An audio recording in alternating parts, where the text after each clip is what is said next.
Hello and welcome to DNA of the Soul. This is a new podcast meant to discuss the importance of games to culture at large. My name is James and I am your host. Joining me are my co-hosts. There are three of them.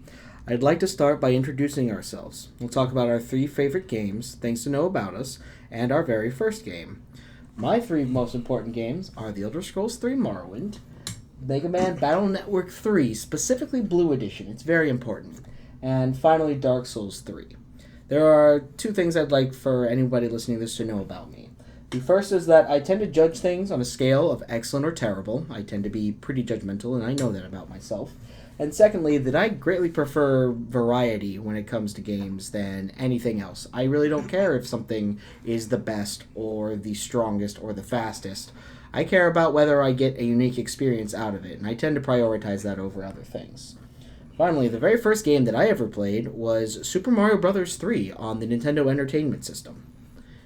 Now, I'd like to introduce you all to Matt. Hi, I'm Matt. My three favorite games, it goes with just Smash Bros. In general, because you really can't pick a one. It's just all of them are fun. I will go with Okami, specifically the Wii version or the Switch version. I like the motion controls. It makes it more fun to actually paint out. And then a little series called Patapon, which is a rhythm, real-time strategy game. Very fun, but on the PlayStation Portable, so not that many people know about it. Things that are important to know about me is I am very much a musical person. Like, I could sit there and listen to a music soundtrack from a game and just sit there for hours. And that could just be what makes a game for me, because I'm just like, yes, this music is amazing. And then the other thing is I'm very much a gamer, not just like by video games, but like I play pinball, I play tabletops, I play card games. All the gaming is what everything I do. It is my form of entertainment. And then my first game was Pokemon on Pokemon Red. I think it was Red. I don't remember if I had Red or Blue because my brother had another copy, and I eventually stole from him because he did not game at all. So I had one of those two, but I remember specifically getting to the third gym with a Charizard and not knowing how to beat it because it was the only Pokemon I ever had used. And it was a flying type, and that was Electric Gym, and that did not work out for little 5-year-old me. Thank you, Matt. Next up is Kai. How's it going? I'm Kai. Some of my top games were, as James said, the Souls series for sure, more specifically Dark Souls 3. The unique challenge of this game, just the satisfying combat and, overcoming great challenge was, I fell in love with it very quickly. Another favorite series of mine is the Resident Evil series. It's got a very unique atmosphere, unique soundtrack, and although some of the later titles get a little goofy, I love them. 5 and 6 are kind of but they have some great moments. So, and let's see, I'm a huge fan of the Punch-Out series, which was also one of my first games. Just a very unique, almost puzzly aspect to it. I haven't seen it replicated by anyone else, but great series. Some things notable about me, in terms of video games, ultimately I seek comedy in them. So any series or game that there's like some form of humor, even if unintentional, I adore. So that's why I adore like the early Resident Evil games with the terrible voice acting, or the Metal Gear Solid series with all the the hidden jokes and just hilarious dialogue. So that's what I look for in video games, and those are some of the series I'm into. All right, thank you, Kai. Finally, we have Joe. So, I'm Joe. I think my three favorite games are probably Persona 3, Mother 3, and Super Metroid. I just love the number 3 because they're all the third in the series. My first game, I believe, was Super Mario 64. I was born 2 years after it came out, but I had older brothers, so I just had an N64. My biggest thing with myself is that I'm a weeaboo. Very proud. I am a proud weeaboo. Honesty is important. Yeah, it's true. Is there anything else you'd like to tell our adoring fans? I play World of Warcraft. So yeah, if he had any credibility, it's now gone. Oh yeah. Look forward to the time that we spend together here on DNA of the Soul, and hopefully we will be doing this for a long time to come. Enjoy the show.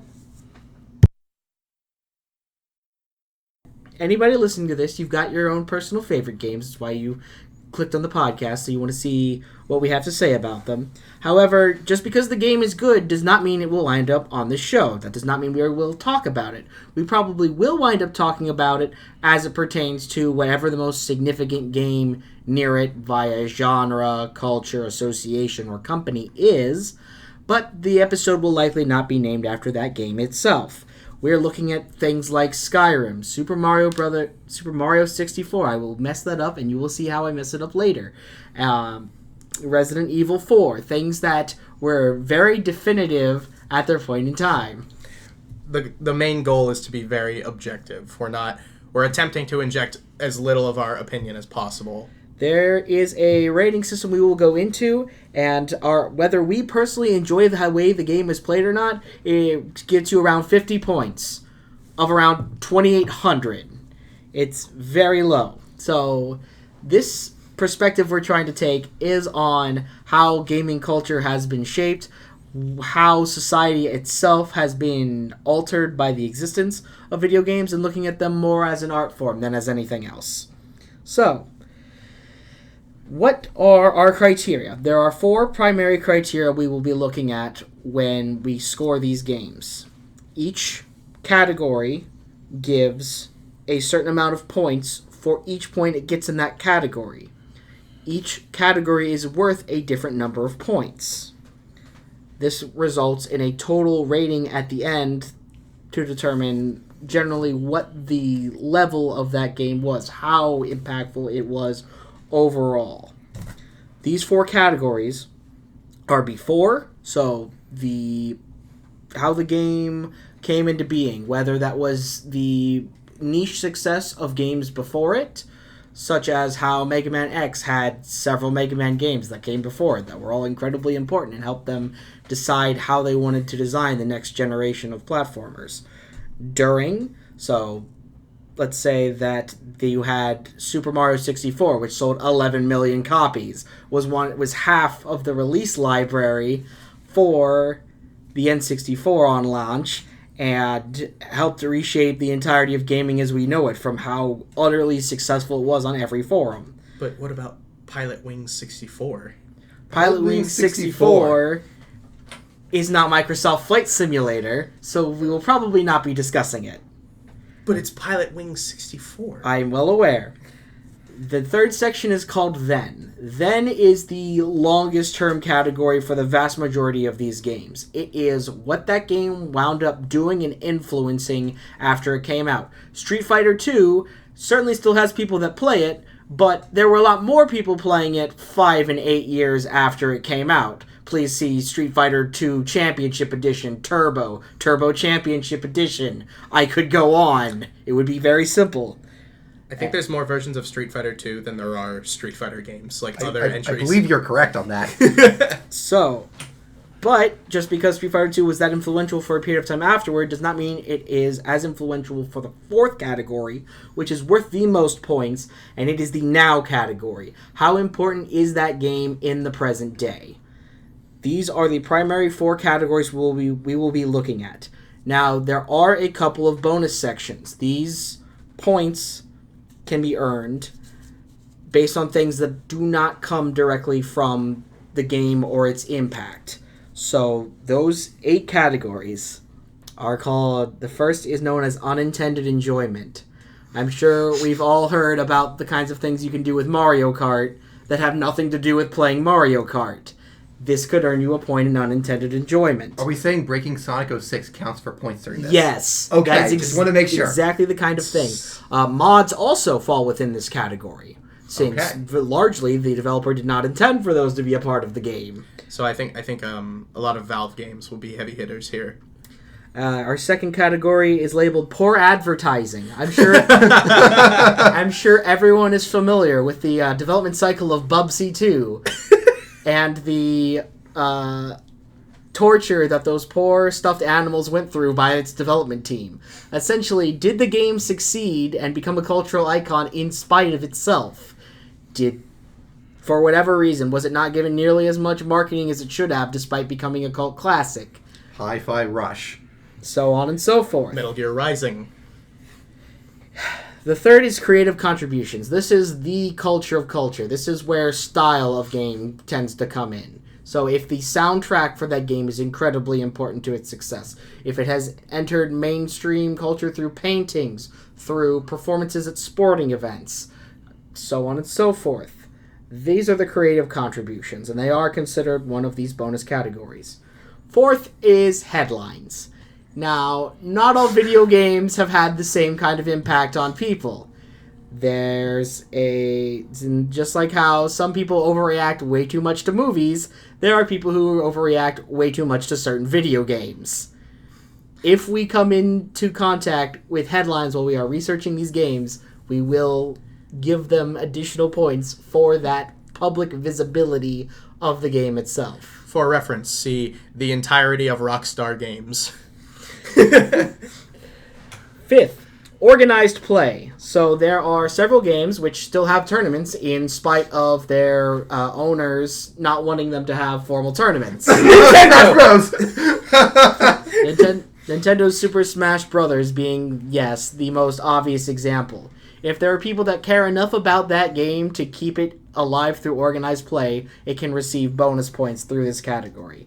Unfortunately, this category is somewhat limited in that the game has to be competitive in some way to earn the points. Not all games are created SpongeBob Bikini Bottom, whatever that speedrun game is, they've got some real tournaments for that run. Next up, we have construction. Construction is based on how the game was made. We mentioned Super Mario 64 earlier. Crash Bandicoot, which came out around the same time, was 4 times the size. And yet, Super Mario 64 was a perfectly competent platformer with, how many stars? 120. 120 separate objectives to complete. But to be fair, Mario 64's limitations were mostly just Nintendo being stubborn about their game storage method. And yet they still managed to succeed. And those developers deserve a little bit of credit for bringing something to the masses that could not have functioned any other way without their genius. Right, but imagine what they could have done if they decided to move to discs like the rest of the 1990s. Basically, this is the category for tech nerds. Next Resident tech nerd.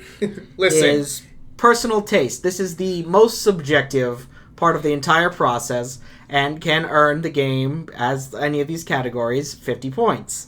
Now, personal taste means whether we actually enjoy playing the game or not. Would say that, yes, I love that game, I would come back and play it. We're not always going to agree on this podcast about whether or not we like the game in question. What? We don't all have the same opinions? That's simply the way that it goes sometimes. And finally, we have creator support. Did the game receive support from its creator when it was that popular? Now, once again, bringing up our Super Mario 64, there was going to be a Super Mario 128. It did not happen because it was canceled from this little thing called the Nintendo Disk System. Because Nintendo did not get the rights to the Nintendo Disk System. I'm sure that would have no consequences for them at all. We'll go further into that story later. If your game is absolutely a smash hit, and the creator did absolutely nothing for it afterward to ride that wave and enhance its cultural impact, they're not going to win points here. If they did, if they went out of their way to create they went out of their way to create how many DLCs in Ultimate?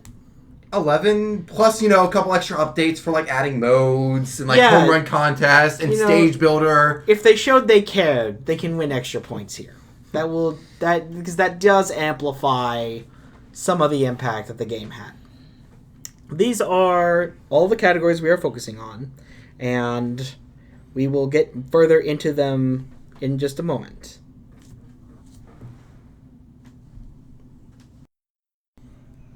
Alright, so today we are discussing Super Mario 64. If you cannot guess what console it was released on, then I cannot help you, and neither can any of my co-hosts. Again, the Virtual Boy. So, Super Mario 64 is a game released by Nintendo in June of 1996. Wow, the brain just went... It took a lot of brain power not to say 2023. All right, a lot of brain power. That was when it was re-released, right? No, it was re-released, I think, a year and a half ago or so ago. I believe it was 22 with the pack of Yes, Galaxy, so- Sunshine, and 64. Super Mario 64 has quite the storied history. It's maybe best known for being half the launch library of the Nintendo 64.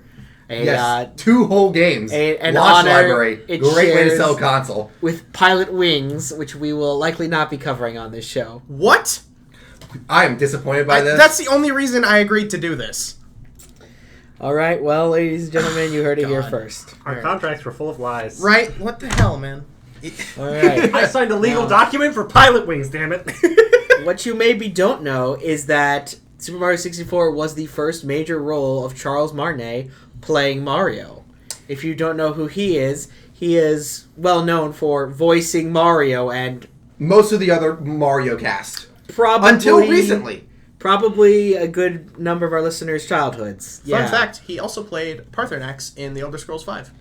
Which Okay, hold on, wait. I actually didn't know that? Uh-huh. How? That's cool. Right? Mario's Big Dragon. Anyway.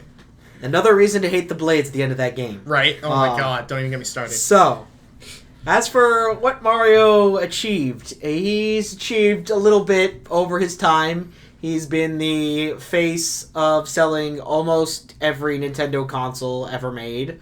If you want to know more about that, look at the 20 million copies that he sold on the SNES of Super Mario World, and the 17 million copies sold of Super Mario Bros. 3, which I will remind everyone was the third member of its series.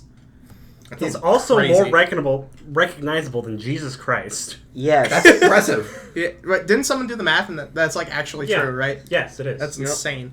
So he is quite the legend, and that is why we decided he should probably be the first individual we talked about while we're still kind of figuring out how we want the format here to go.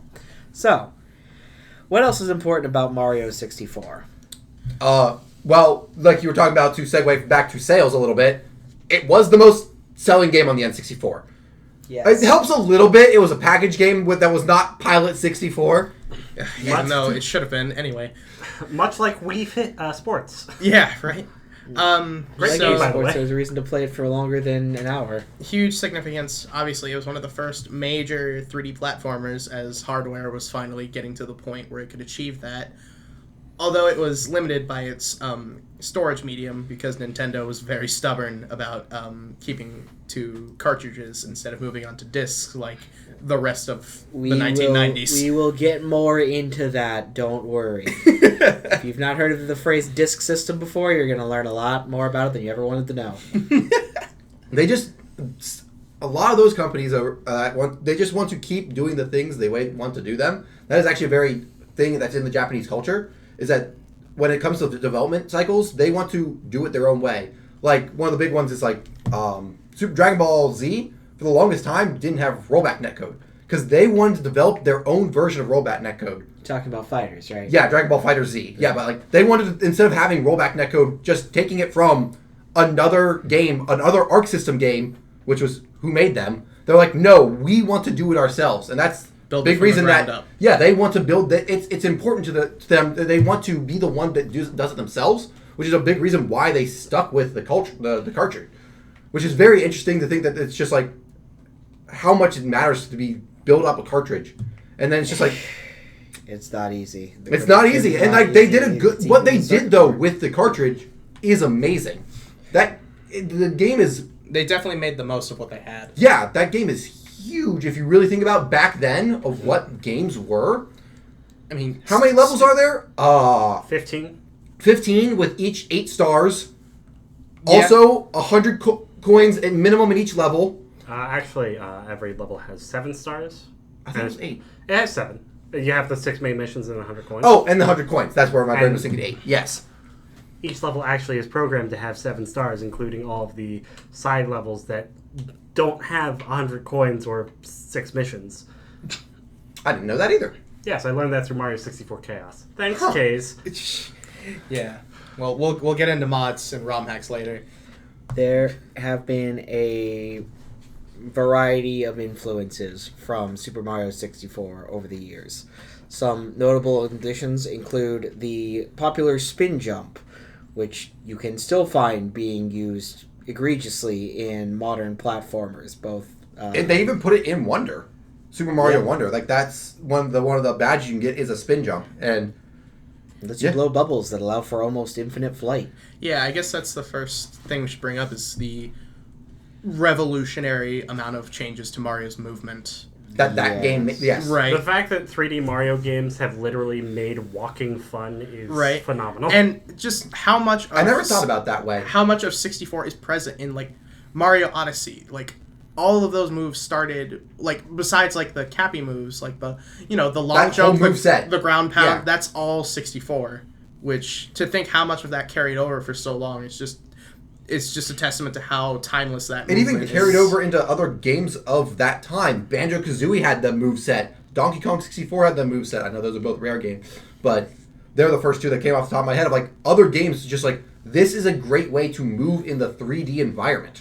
We're going to bring him up again at least once, but Crash Bandicoot's well known for spinning around in circles. And Okay. according to the release dates, while they might have been almost at the same week here in the United States, he did technically come out 3 months earlier. But development time means he probably did not influence Trash Bandicoot. They were probably both Trash spinning their Bandicoot? wheels at around the same time. You Yes. throwing shade over there? Did I say Bandicoot? I meant to say Crash Bandicoot. No, Crash no. Bandicoot. Wow, No. throwing shade already. I guess I should say, yeah, I can sometimes don't speak well. But Trash... God damn it. Now you got me saying it wrong. Crash Bandicoot, yeah, the development cycle would not be... They would not have seen each other. Especially, again, back then, the rivalry was so versus big. West, yes. Mm-hmm. Well, that wasn't East versus West. That was just two different companies working at that or sitting over there going, we want to be the big gaming company. This was I don't want to say post Nintendo v Sega, but that was starting to phase out and it was beginning to be Nintendo versus PlayStation. right. PlayStation fans, I would like to apologize. I will say that Sony does make very good movies for their platform. Honestly, the one to talk about that is that does PlayStation never did nail down a mascot. It was talking about like marketability of like the game overall. It's like They went for more of a... We're getting a little bit off topic here, but yes, they went for more of a house of characters as Rather than- opposed to one they could point to and say, this is the guy you're buying a PlayStation for. yeah. Right. They went for more of a cast than a singular. And as mentioned, we will get more into that. We will have at least one episode about the mascot craze and the fight for dominance on the PlayStation platform. So, another very important feature that was... Like we were discussing here, one last thing I wanted to say about Mario's movement. This did not really exist at the time when the game was made. They had to learn how a Mario should move in a 3D environment to be fun. They created that from almost nothing. I mean, like Right. like you said, Crash Bandicoot's 3D, but like Crash Bandicoot can jump and move in a three-dimensional space. Yep. And that's about it for the original Crash Bandicoot. Up until Mario 64, all Mario could do was Run and run and jump. Which is kind of what Crash Bandicoot does in a 3. They were like, what if we took that and we did more jump and more move? I would like to point out, although it may be hated by the majority of people, it was only due to that Madman controller that we were able to develop such systems, with an actual analog stick, a trigger, and so many more input options. Yeah, the Nintendo 64 controller was a monstrosity, and rest in peace to all the kids' hands who played Mario Party. But it gave the devs options. It gave them... We had a second... I mean, yes, the PlayStation also had a second set of triggers. But, like, that was also a big... For Nintendo's consoles, that was their first time of having a second set of directional buttons, being the C-sticks. Yeah. And correct me if I'm wrong. Wasn't the original idea of the C-stick to be the camera stick? Yes, to allow that- for movement in 3D like, space. Some people's talk... I don't know if this was ever confirmed or not, but I remember someone talking about that. They show you spinning around Lakitu to show you Right. that this is a character you're playing as, and you are controlling it with the C-stick. Because that also really wasn't an idea back then of having camera control. Yeah. So their method of your camera was forward, right, and their method of making it a character made it easier to comprehend. Okay, I'm controlling this. I'm controlling my view with the C buttons. I distinctly remember as a child playing Mario 64 on the Nintendo DS that I did not pay attention at the intro to the game, and I had no idea he was there, and I walked into the room with the mirrors, and I saw him. And the shock on my face and the smile I got of, wait a minute, that's me. That's my camera. That's me controlling the movement. That's so cool. That is... I thought it was going to be the, oh gosh, what have I done wrong? Who has been following me this whole time story? Because that's definitely what little me would have done. He would have been like, why is someone following me? What did I do? Why is he in this room of mirrors? I always thought he was an enemy that just kept moving away from me. I kept trying to attack him. It's like a creepypasta. You know, you buy like the old cartridge, and the Lakitu was following me. The Lakitu's inside, been drowned. Lakitu drowned. Lakitu drowned. Another very, very important feature that was introduced in Super Mario 64 was the idea of open world platforming levels. Now, these are mostly maintained inside of the Mario 3D platformer space. However, it is not entirely unique to them. The whole idea is that you can, while you're playing through Mario 64 level, you could go for the star you said you were going to go find, but you can actually go and find an entirely different, unrelated star and clear the level that way. I feel like even in that same console genre, most things move to, you don't pick a level anymore. Yeah. Mario 64 did that, and ironically, most games realized, well, why don't we just not have them pick the level at all? Although I do like what Mario 64 did, because picking the level sometimes affected the world. Yeah. When you walk into a level of Banjo-Kazooie, you're always going to have the level be the same. But when you go into that painting, also, to ADHD a little bit, the concept of entering the paintings, when you, as a level, choice of, this is a whole new world you're going into, is a great thing, visually as well.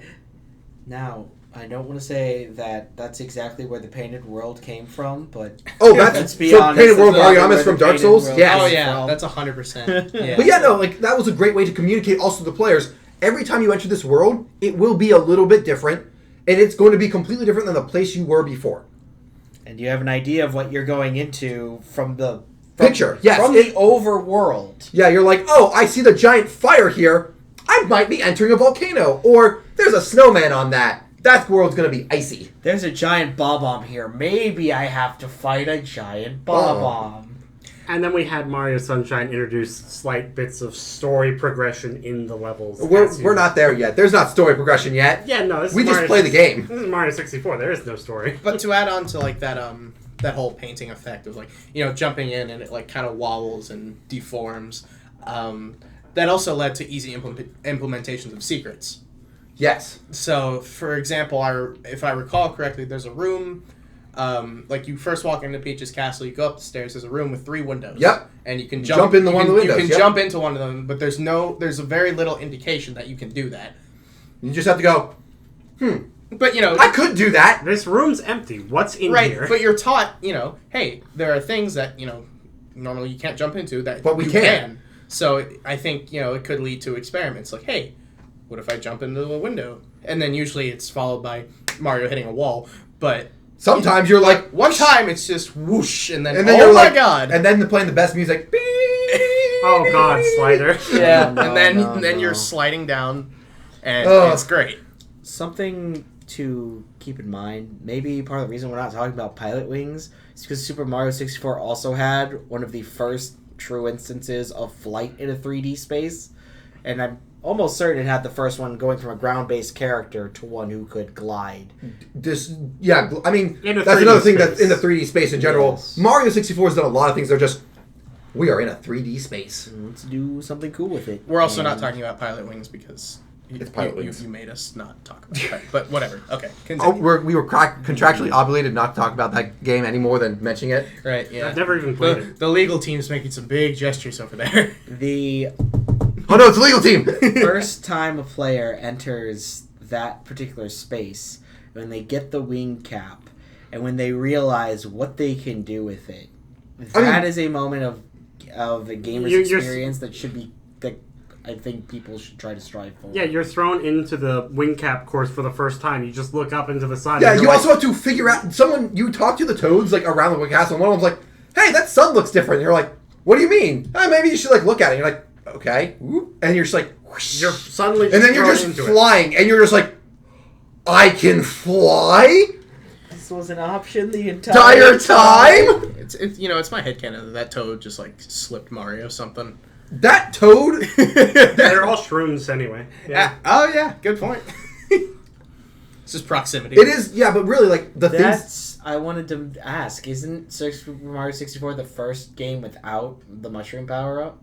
Yes, it did not have the mushroom power up because you had the 1-ups, but not the. But it did not have a power up. It just had a life total, which was new for Mario. Oh yeah, always big because he could not be small and platform the same way. He had to be the same size. And while I'm sure, I'm not gonna lie, I never thought about it that way. That's why they did that. Is that because you're right? You can't, especially with them. This is their first time figuring this out. They're like, we don't want to make a jump impossible because you're too small. And I'm sure it's one of those things that's second nature to us now, but can you imagine being Shigeru Miyamoto, right? Mm-hmm. Directed it. Yep. Going up and being like, all right, so in the latest Mario game, we're not using mushrooms. And everyone's like, huh? What did you just say? Trust me, it's going to sell gangbusters. And it's then going it to sell did. our console. He's right. It's Shiggy, you've done it again.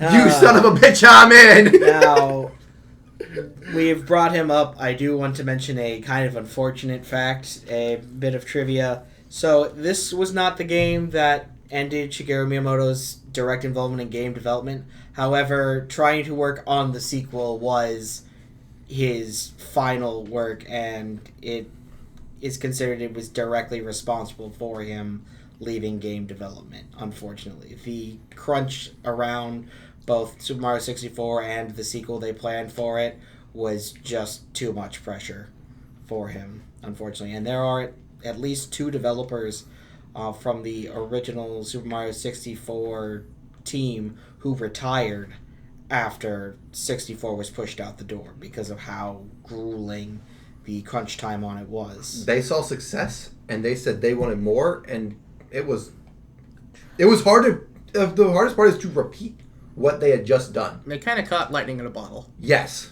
Also, Japanese work culture sucks. I wasn't gonna say it, but I was yeah.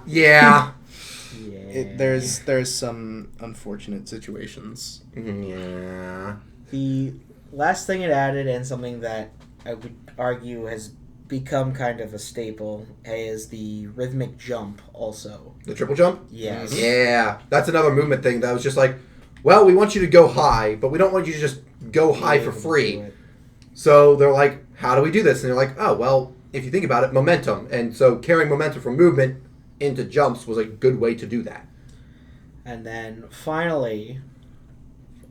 before you do it finally, there's one other thing that is actually very interesting that I remembered, is that Mario's face on the title screen was actually another very big thing for that game. Like, that was a... real-time manipulation of models. Originally a tech demo? Yeah, it was a tech... But, like, that was not a simple thing for them to do, because how much of Mario's face is malleable on that? You can make some monstrosities Well, with just it. in general, like programming-wise, that is a huge accomplishment. That's not important to the game at all, and they just threw it on there. Yeah, at the time, that was mind-blowing. And it was fun. I remember spending hours on that as a kid. And I know we're not talking about the 3DS version, or the DS version, but, like, it was also fun that in the DS version, then they were like, let's bring it back with the little, instead of changing it from, like, you're pulling on the face to, well, you have a DS screen, so you can draw on the face. And that was, like, a nice little nod to that, but, like... you stole my joke a little bit, but I was going to say, then they asked themselves, what if we made this multiplayer? And then we got PictoChat. That is kind of what they did. All right, and so for the final bit to the introduction of Super Mario 64, which maybe it didn't really need an introduction, but I'm hoping The talking segment of Mario 64 have learned something, is L is real. Okay, here we go. This is a part of its legacy and something that has been a mystery of the gaming community for, let's see, it was 24 years. It took 24 years to definitively answer this question. So, for some backstory, in case you haven't heard, since this game's inception, there were always rumors of a hidden multiplayer mode in which the second player could connect a controller and play as Luigi. This, time and time again, has been proven false. The developers of the game themselves have said it's false. Some people still believe, however, it can be accessed. And one of the main catalysts of this is a fountain in the back of Peach's castle, where some more creative individuals determined that the text on that fountain reads, "L is real," implying that Luigi is still somewhere in the game. As I said, the developers confirmed this is not true, but people to this day talk about this and theorize. It's mostly for fun now, but there were earlier at when the game released, there were real investigations and projects being led on trying to unlock this hidden mode. We couldn't just hack into a game easily back then. Like nowadays, when Nintendo releases a game, we download the zip file for that, and we know everything in that game in an instant. And I do believe they did actually find Luigi's model in Mario 64. Yes, they found his model. Because he was meant to be in the game, but they cut it for He crunch. was cut because, they were crunch because the But console Yoshi's was still released. up there. Yoshi is up there. And he does have a typo. Wait, hold on, what? Yeah, he says, Mario, that really you?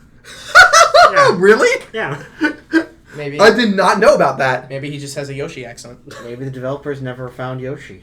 Maybe did Or Yoshi the program translator, himself? rather. Oh. Well, we know Miyamoto's kid didn't find him because apparently his kid was stupid when playing the game.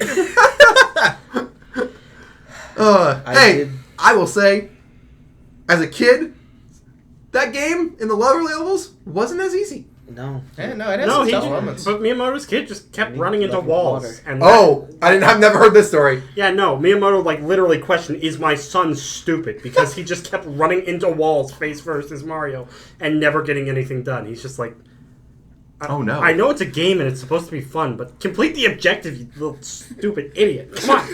Jeez. The wall, around the wall, around the wall. Okay, we're off the rails here. So, to put a cap on the L is real discussion, yes. In 2020, there was a very large source code leak of a lot of Nintendo projects, and part of that source code was Mario 64. And that is where we discovered that Luigi's model did exist. He was planned to be there. They did plan initially for there to be two-player multiplayer. Hopefully, from the description of the crunch time they went through and some of the game's development history, you can understand why They didn't. they did not follow through with that. However, there was also a report initially in Nintendo Power that Bowser would be able to breathe fire and snort ice.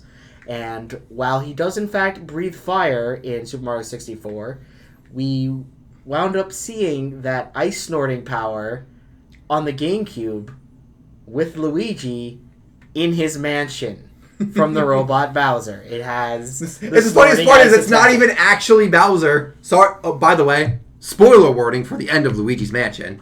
Yes, in case you didn't play the 2002 GameCube 2001. release. Oh, excuse me.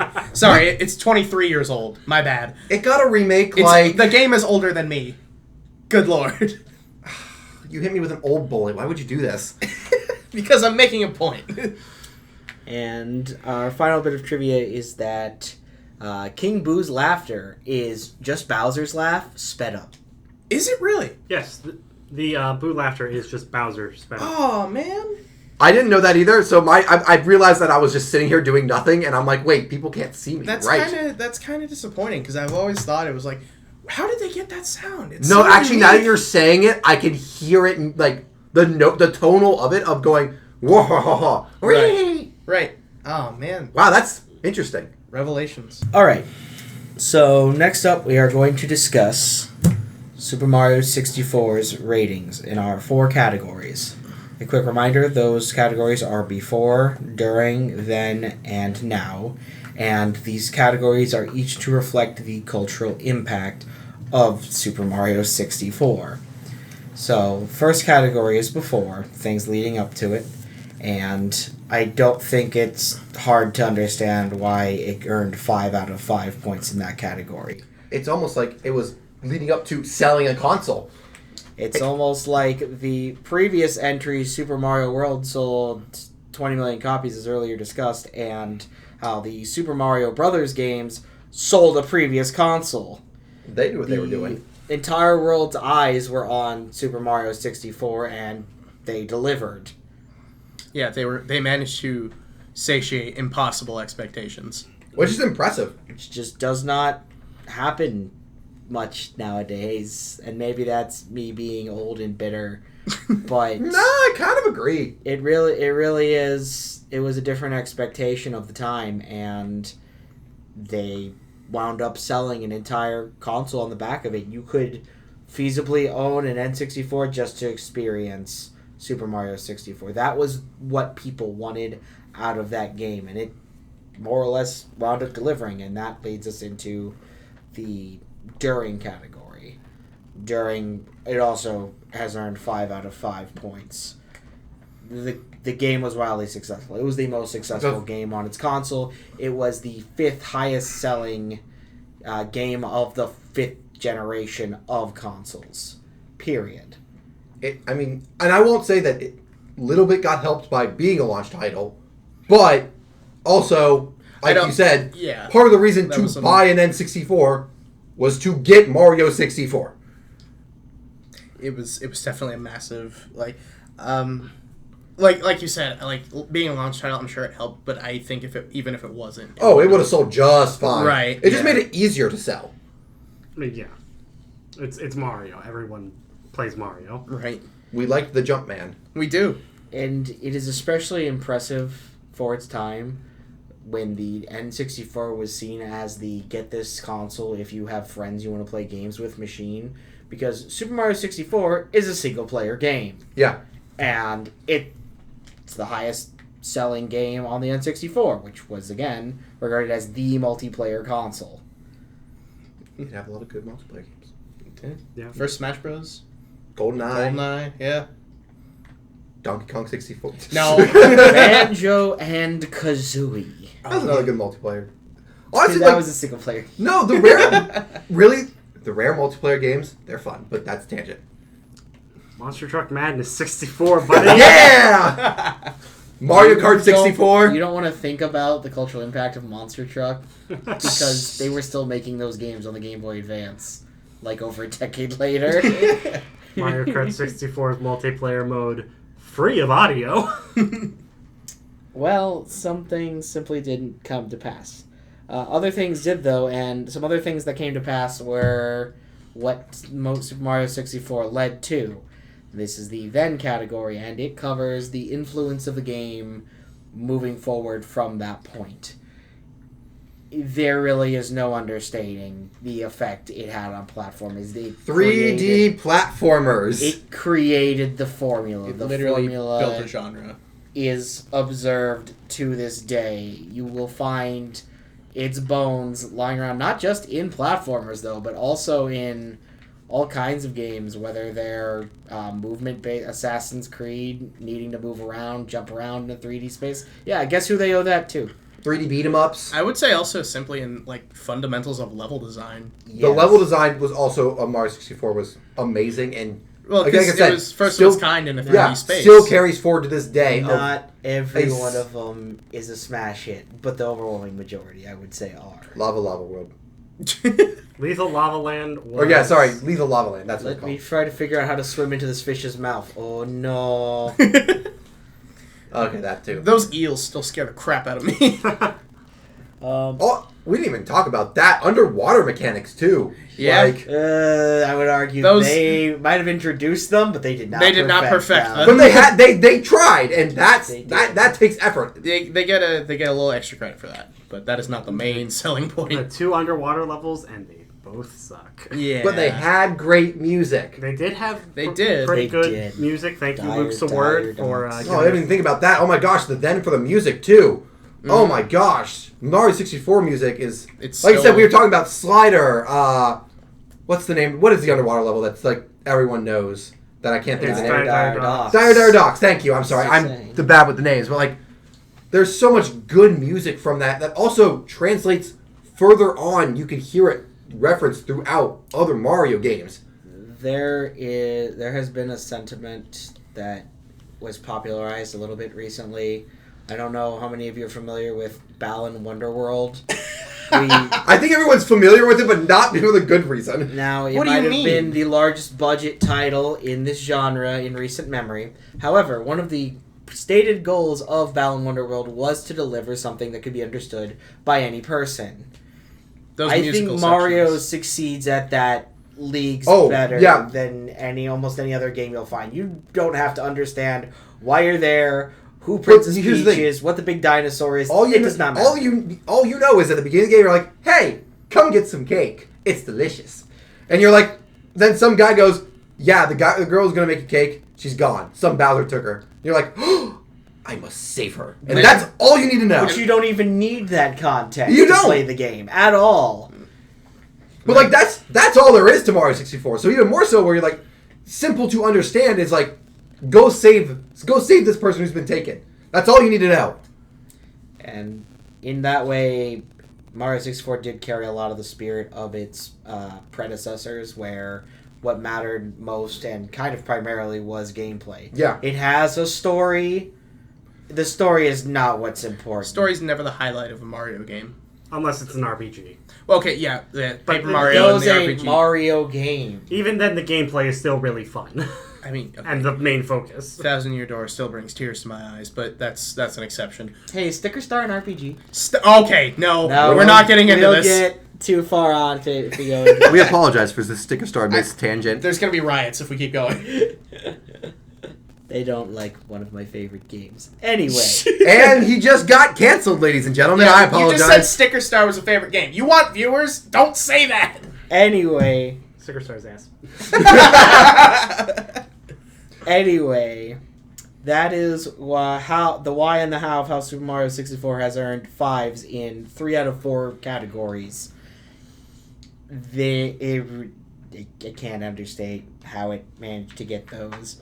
But that brings us to the final point, and the only one in which it does not earn a 5 out of 5. Current day, Super Mario 64 is important. It does see a lot of representation in the speedrunning scene, which we will get into. But the reality is that if you ask somebody what their favorite 3D Mario game is, they... Probably are saying Odyssey now. Yeah. They are most likely have turned to the successful successors. Apologies to the 3 Sunshine supporters out there. And Okay, Sunshine was amazing, but it's not that Sunshine was bad.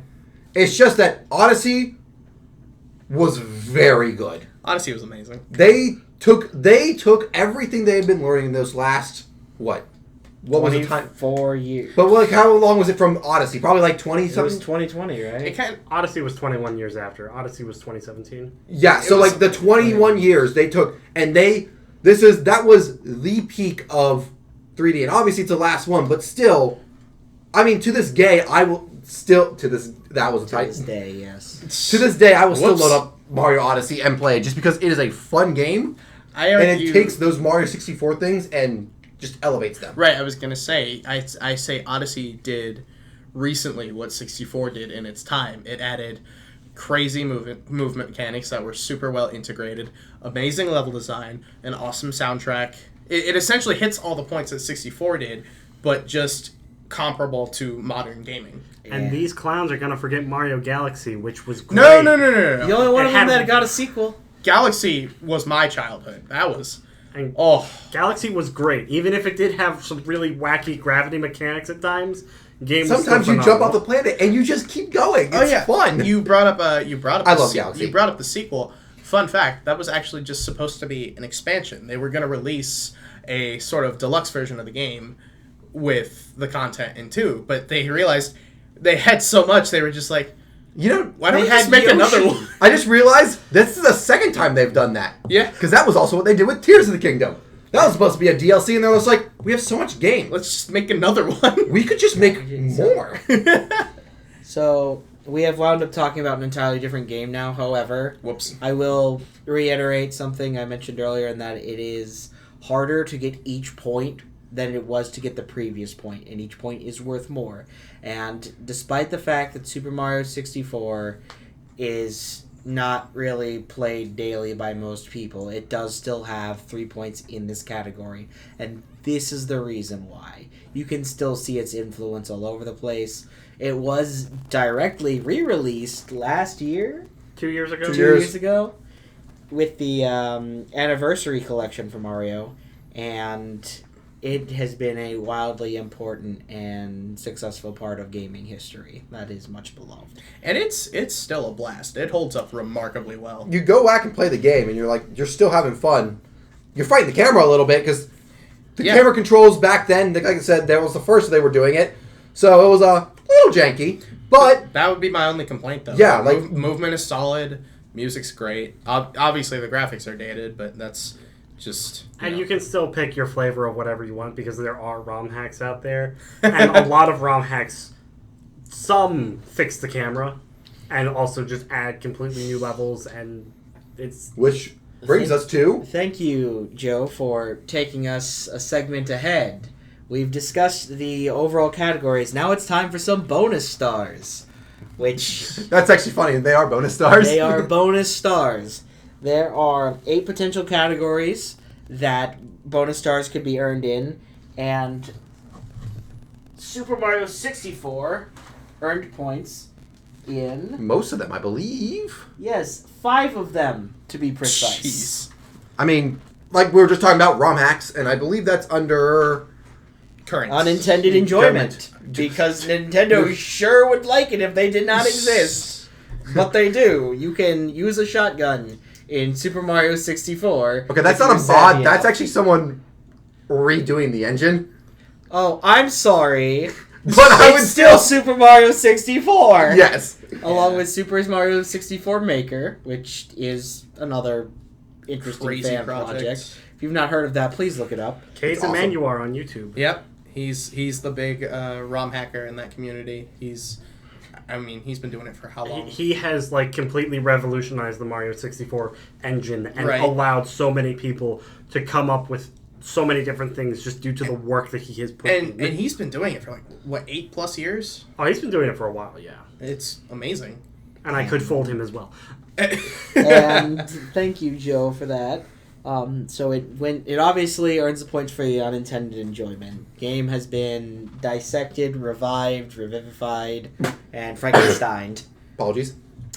So next up is its creative contributions, and I was actually going to mention this in the unintended enjoyment section, but I mean, who hasn't seen terminal montages, depictions of Mario Yahoo! from 64? If I make the scuttlebug, it's the key to everything. It is the key to everything. Yeah, the funny backwards long jump into 5 parallel dimensions or whatever crazy crap he comes up with. The unintended enjoyment has stretched into the realm itself of cultural and creative significance at this point. We talked about the music earlier a little bit. Dire Dire Docks is over the top. Just so much of the my music favorite from song that of all game. time. Yeah. And the Dire Dire Docks theme sung, Jolly Roger Bay by Luke Saward. Phenomenal lyrical genius video. Not to mention all of the level designs themselves tend to get callbacks and all kinds of things, from giant Big bomb World, on Little the World, hill, or whatever that's called. I don't remember the name of the world. But Tiny Huge Island. yes, Tiny Huge Island. Yep. It's Mario 64 has existed in the imaginations of people for almost 30 years. And to go back to music, the amount of remixes of those tracks with funny ones and serious ones with different takes and different moods brought onto those motifs.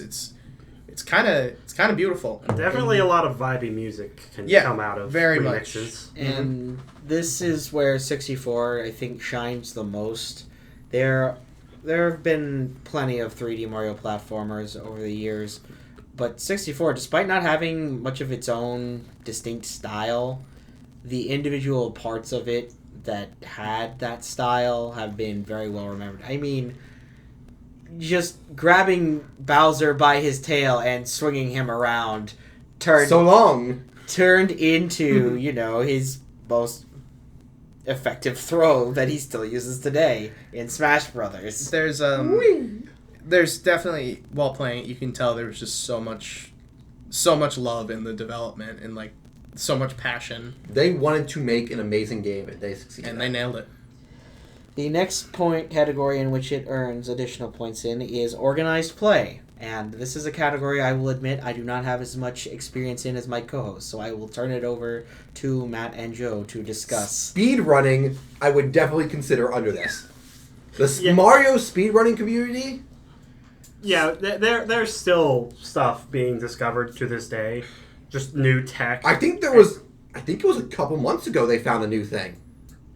I've not followed it for a while, but it is still, it also, I would say that it gets the points also by, it's one of the games where if I say speedrunning, to the people that don't know what speedrunning is, they still know about, like, not like don't know what speedrunning is, but don't know like much about speedrunning. They'll go, oh, I know some people who speedrun Mario 64. Right. Like that is a game that is known for that to this day. Yeah, and the fact that you can beat this 120-star game with 0 stars in less than 5 minutes, absolutely hilarious. And then there's also, like you said, there's also different versions of that where you get 7 stars, where you get 12, 30, I think is the category. I believe there's 1 star, 16 star, 16, and 70, and then 120. Also, little footnote: freaking blindfolded is becoming a more popular category. Except for that one guy who faked it. Yeah, that one. Okay, yeah, you're always going to have a couple of those. But people legitimately... That just further points to its success. Right. The people were like, I want to speedrun this game so much, I will learn it literally in my mind's eye to just go, yeah, let's go. You just with the inputs of your hands are able to complete the game. Imagine risking your entire reputation on a 28-year-old game. Hey, gotta go fast. No, that's the other guy. Oh, shoot, sorry. Cut the tape. Can't talk about him yet. And this does lead into the personal taste category. My personal feelings is that I would say Super Mario 64 earns a point here.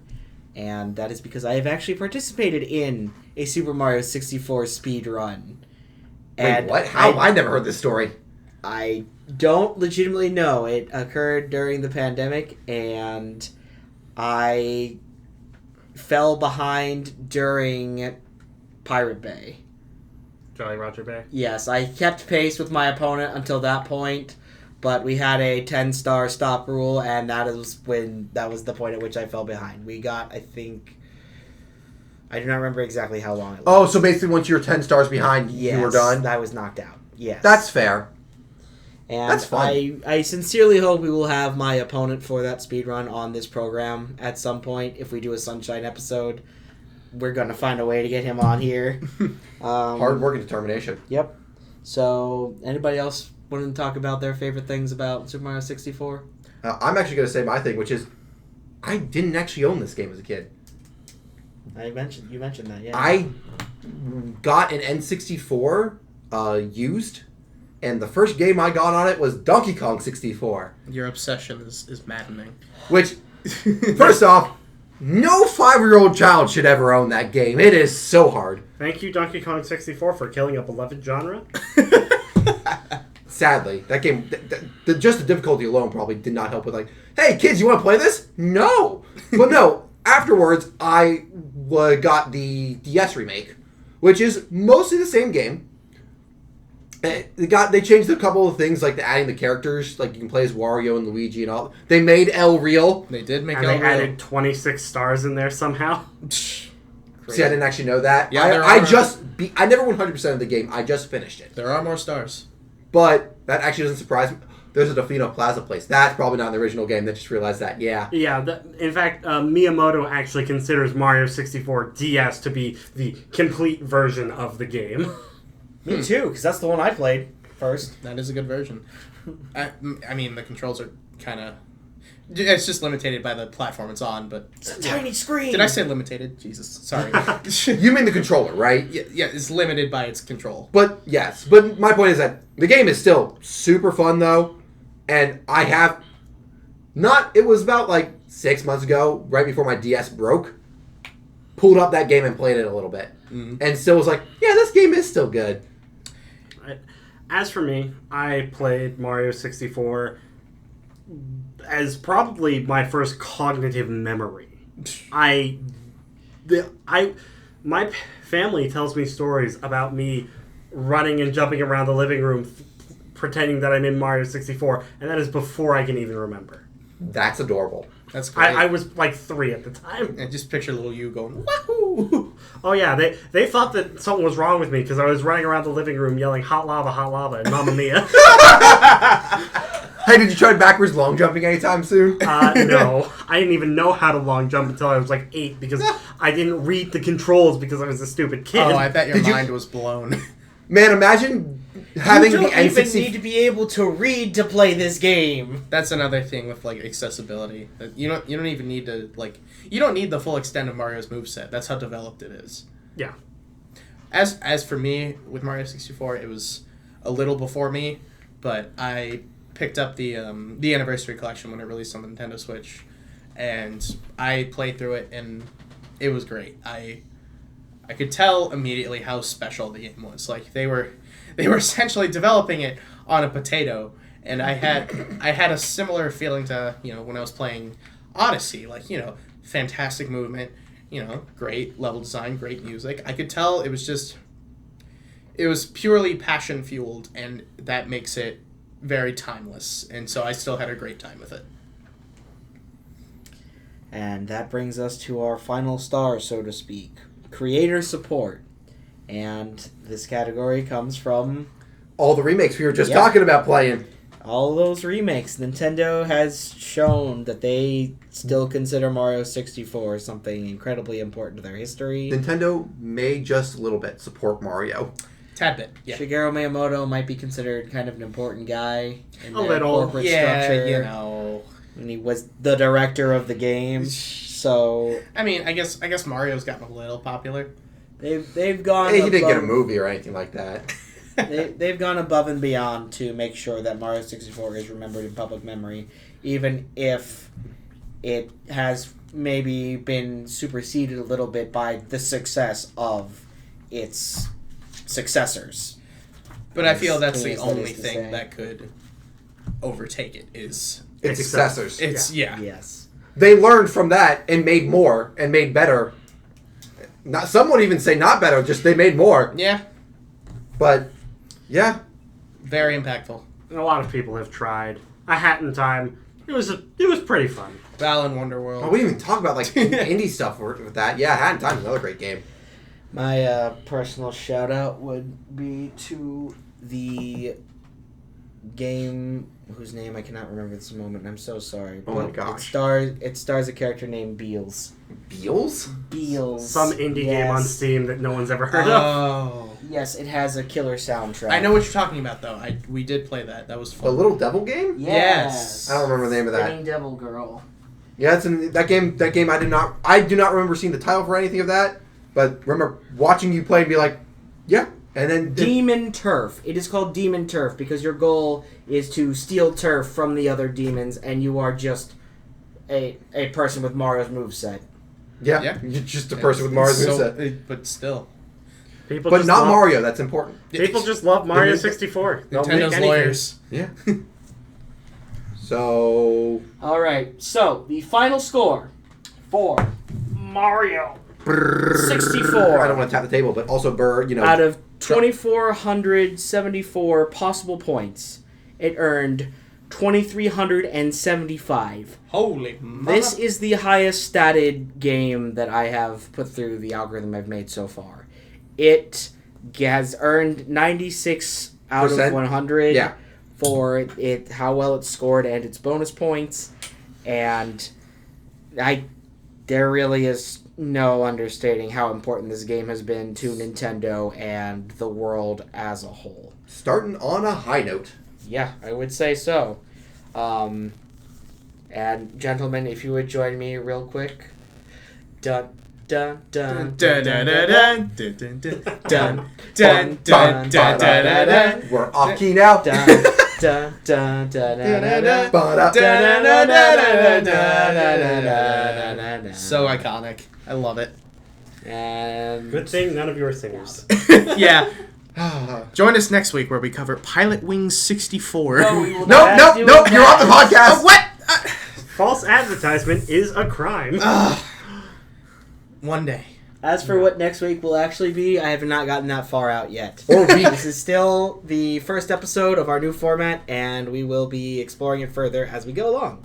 So hope you all enjoyed listening tonight, and you'll all have a good one. All right, thanks. Dun, Bye. dun, dun, dun, dun, dun, Not copyright. dun, dun, dun, dun, dun. Oh.